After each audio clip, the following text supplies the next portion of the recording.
আসসালামু আলাইকুম ওরহমতুল্লাহি ওয়াবারাকাতু। আজ আমরা জানব শুক্রবারের বিশেষ ফজিলত, কেন এই দিনটি এত গুরুত্বপূর্ণ এবং আমরা কিভাবে আল্লাহর নৈকট্য লাভ করতে পারি।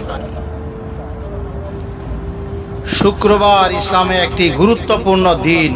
হাদিসে বর্ণিত হয়েছে যে শুক্রবারের দিন ও রাত আল্লাহ তাআলা বিশেষ রহমত বর্ষণ করেন।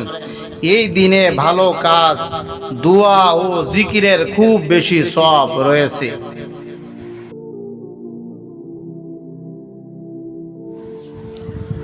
প্রত্যেক মুসলিমের জন্য জুমার নামাজ আদায় করা ফরজ। এক হাদিসে এসেছে, যে ব্যক্তি জুমার নামাজ আদায় করে এবং নামাজের আগে দোয়া ও কোরআন তেলাওয়াত করে তার পাপ মাফ হয়। সুবহানাল্লাহ। শুক্রবারের দিন সাদকা, দান ও ভালো কাজের সওয়াব দ্বিগুণ হয়। আল্লাহর নৈকট্য লাভের জন্য ছোট বড় সব ধরনের সাহায্য করা উচিত। প্রিয় বন্ধুরা, শুক্রবারের দিন এক বিশেষ দোয়া করতে পারেন।